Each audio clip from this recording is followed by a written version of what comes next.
Wack 100 is laughing again, and this time it's all about what Big U just put out from inside federal custody. Big U seems to be pleading for mercy after some shocking rumors surfaced, saying he's getting stomped out over there. This news dropped while Big U is locked up at MDC Los Angeles, waiting on a massive RICO case. He issued a statement detailing everything that's been going down behind those walls, and once people read it, reactions online flipped fast. The paperwork got described as prison torture without bruises. Big U claims the feds have taken from him, limited him, or straight up ignored him, and that's where Wack 100 comes back in. Wack doesn't even need to go live. His tone, side comments, and I told y'all energy say enough for people to read between the lines, especially since this is the same man Wack has clashed with for years, now telling a federal judge he can't properly defend himself. Big U's letter to the judge made it public, and here's what he revealed. He's been isolated, moved to special housing, separated from legal materials, restricted in communication with attorneys, and even cut off from medical accommodations he was already approved for. Reading that letter, you get the sense it comes from a man backed into a corner, even desperate. Big U is finally begging the system for relief, and it shows. Still, some think this might just be a calculated move, especially if there's ever an appeal in play. If there's ever a court appeal, this letter could definitely help Big U, but to Wack, it's hilarious because he thinks Big U is cooked and there's no way he's walking out. One of the court documents even says Big U could face up to 600 years, so you can see why Wack's reaction has people talking. But who is Big U, first and foremost? If you followed West Coast politics, hip-hop, or street media, Big U is far from a random name. He's a former street figure with deep music industry ties, a public-facing community activist, and someone a lot of people have been waiting on to finally slip. Big U built a reputation straddling worlds, one foot in the streets, one in the industry. From early ties with guys like Corrupt to helping push Nipsey Hussle's movement to later positioning himself as a mentor and anti-gang activist, he always carried himself like someone who knew how to survive every era. That's key because Big U never acted like he thought this day would come. He always spoke with confidence and authority, believing he was insulated by relationships, reputation, and history.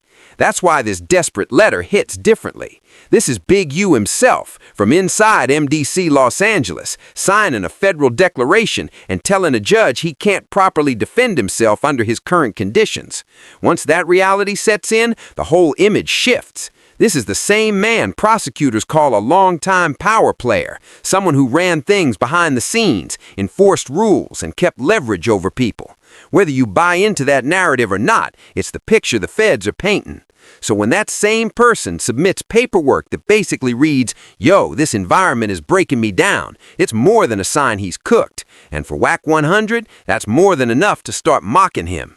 The moment you sound like you're asking the system for fairness, relief, or protection, it rubs people the wrong way. You're showing pressure, weakness, vulnerability.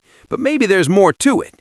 Big U's move could be strategic. His letter is very intentional. He isn't filing motions, asking for more time, or trying to slow the case. He's pointing out how the conditions are sabotaging his ability to function before trial.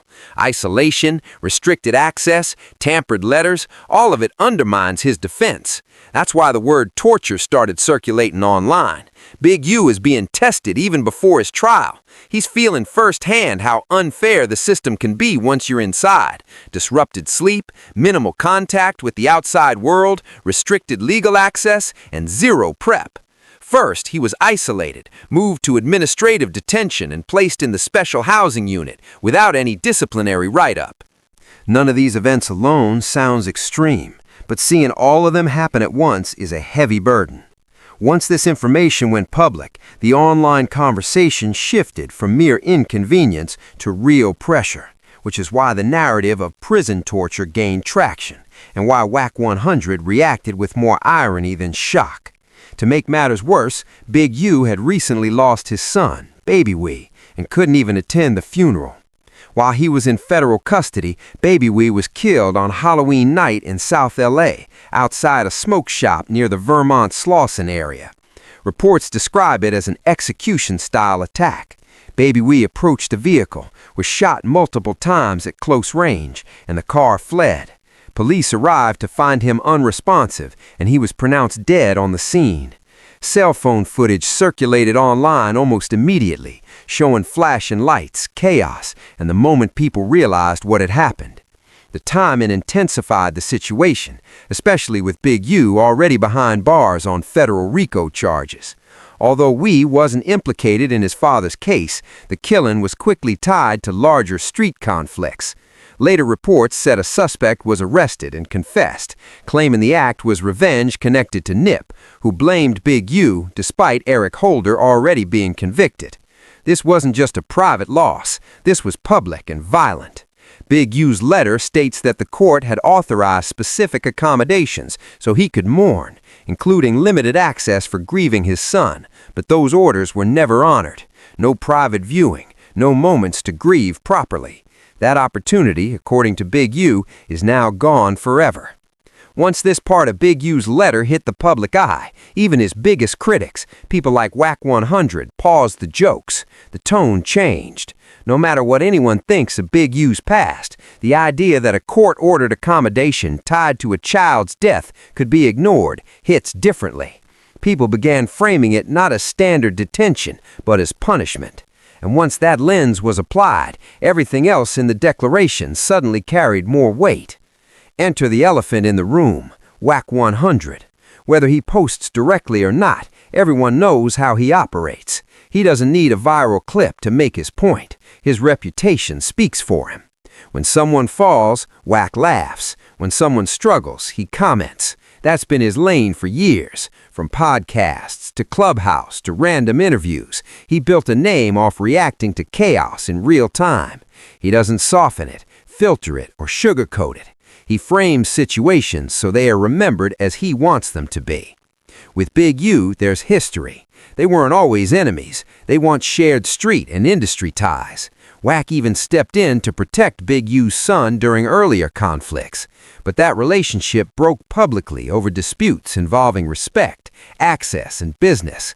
Since then, Wack has never hidden his feelings about Big U's influence or his behind-the-scenes moves.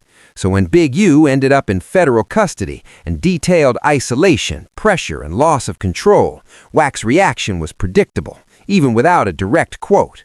Behind the scenes, the word is that Wack sees this as karma.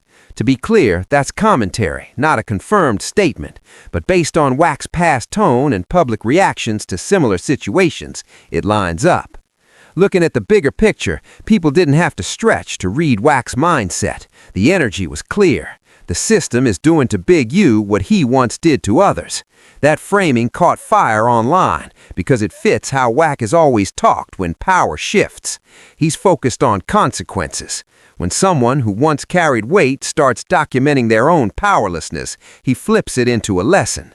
That's why reactions split. Some laughed, calling it irony. Others saw something darker. Here's what most missed. Even if Big U loses every motion or gets convicted, this filing isn't just noise. Every claim, USB seized, legal mail lost, medical orders ignored, it's now official, sworn, and on record. That matters, because higher courts can't just shrug it off. Judges reviewing appeals will see a pattern: blocked access to evidence, ignored rights, pre-trial sabotage. That's serious leverage.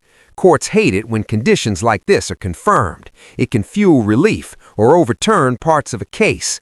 Some think this wasn't desperation, it was chess.